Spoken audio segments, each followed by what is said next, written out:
Hello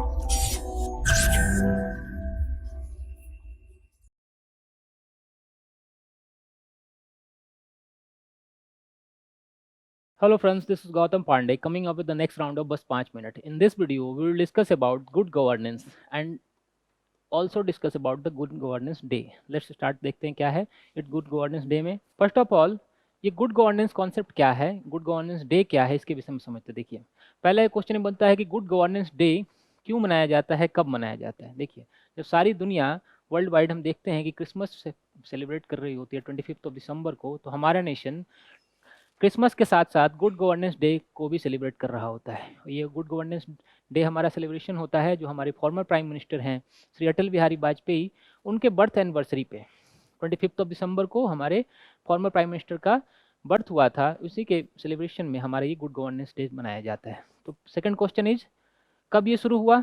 ये शुरू हुआ था हमारा 2014 में. मीन्स सिंस अगर हम 2021 में गुड गवर्नेंस डे सेलिब्रेट कर रहे हैं, मीन्स हम 7th edition of the good governance day को सेलिब्रेट कर रहे हैं. 7 साल हो चुके हैं हमारे गुड गवर्नेंस डे सिस्टम को. तो ब्रीफ में थोड़ा सा हम अटल बिहारी वाजपेयी के विषय में देख लेते हैं. देखिए former prime minister Atal Bihari Vajpayee was born on 25 of December 1924 in Gwalior. जो करंट का हमारा MP है वहाँ पे ग्वालियर में इनकी बर्थ हुई थी. और he was served our nation twice time as a prime minister. कब कब इन्होंने सर्व किया है हमारे नेशन को as a prime minister. First of all in 1996 and second in 1999. Means 2 time इन्हें प्राइम मिनिस्टर रहे हैं हमारे देश के ये. और most important point is related to Atal Bihari Vajpayee is he was conferred with the country's highest civilian award, honour award, that is called Bharat Ratna in 2015 में इन्हें जो हमारे नेशन का हाईएस्ट सिविलियन अवार्ड है भारत रत्न, उससे भी इन्हें सम्मानित किया गया है. और साथ ही साथ इन 1994 he was also conferred with the Padma Vibhushan. Second जो हमारा हाई लेवल का सेकंड हाईएस्ट अवार्ड है उसके विषय में भी इन्हें 1994 में इन्हें सम्मानित किया गया था. तो ये पॉइंट हो गए हमारे अटल बिहारी वाजपेयी से रिलेटेड. सेकंड हम देखते हैं अब जो हमारा गुड गवर्नेंस सिस्टम है ये क्या है. तो ये गुड गवर्नेंस जो हमारा कॉन्सेप्ट है ये इंट्रोड्यूस किया था हमारे वर्ल्ड बैंक ने. अगर हम थोड़ा सा हिस्ट्री में इंडिया में जाएं तो इंडिया में भी देखते हैं हम कि गुड गवर्नेंस सिस्टम था. उसके विषय हम डिटेल में जाकर अलग से हिस्ट्री में आपसे डिस्कस करेंगे. बट 1992 में वर्ल्ड बैंक ने एक रिपोर्ट इंट्रोड्यूस किया था और रिपोर्ट का हेडिंग था, ये था हमारा governance and the development. Governance and development in 1992 में.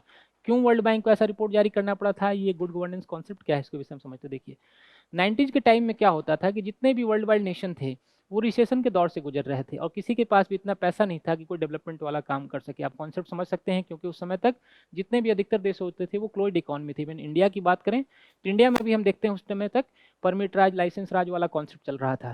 दैट्स वाई जो हमारे वर्ल्ड बैंक है इन्होंने गुड गवर्नेंस सिस्टम को इंट्रोड्यूस किया.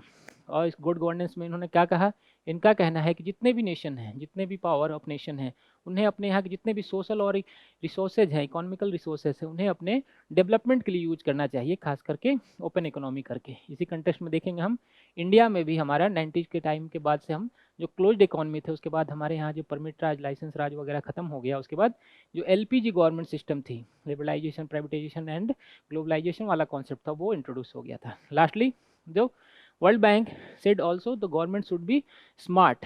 स्मार्ट से मतलब क्या है, स्मार्ट गवर्नेंस होना चाहिए. Smart means S for simple, M for moral, A for accountable, R for responsible and lastly T for transparent होना चाहिए. सभी को क्या होना चाहिए, सरकार को सिंपल होना चाहिए, आसानी से पहुंच होनी चाहिए सरकार तक सभी. करंट में आप क्या देखते हैं, प्राइम मिनिस्टर को आप क्या करें, ट्वीट कर दें, आसानी से तक अपनी गवर्नमेंट के पास अपनी बात पहुंचा सकते हैं. साथ ही साथ मोरल होना चाहिए. ऐसा नहीं कि पर्टिकुलर किसी के लिए स्पेशल फेवर करें, किसी को ना फेवर करें, तो मॉरलिटी होनी चाहिए गवर्नमेंट में. साथ ही साथ अकाउंटेबल होना चाहिए. अकाउंटेबल किसके लिए, पीपल्स ऑफ द नेशन के लिए, जो भी आपके देश के लोग हैं उनके प्रति आप अकाउंटेबल होना चाहिए. और साथ ही साथ रिस्पॉन्सिबल भी होना चाहिए, उत्तरदायी भी होना चाहिए. और लास्टली मेन इंपॉर्टेंट थिंग क्या होना चाहिए, ट्रांसपेरेंट होना चाहिए. आप जो भी काम करते हैं उसके विषय में, जनता के विषय में समझ होनी चाहिए. और ट्रांसपेरेंट करंट में आप क्या देखिए, आप क्या करते हैं, कोई भी एक RTI डाल दीजिए, गवर्नमेंट में कितने पैसे कहाँ खर्च किए, कैसे किए, वो सारी ट्रांसपेरेंसी आपके सामने आ जाती है. गवर्नमेंट आपके सामने टोटली ट्रांसपेरेंट होती है. तो इस वीडियो में फिलहाल के लिए इतना ही, मिलते हैं अगली वीडियो में. Thanks for watching. Current Affairs by Forum IAS is an all-in-one program that covers the dynamic aspect of the syllabus from both prelims and mains perspective. Last year, we have helped more than 100 students crack IAS with our current affairs classes.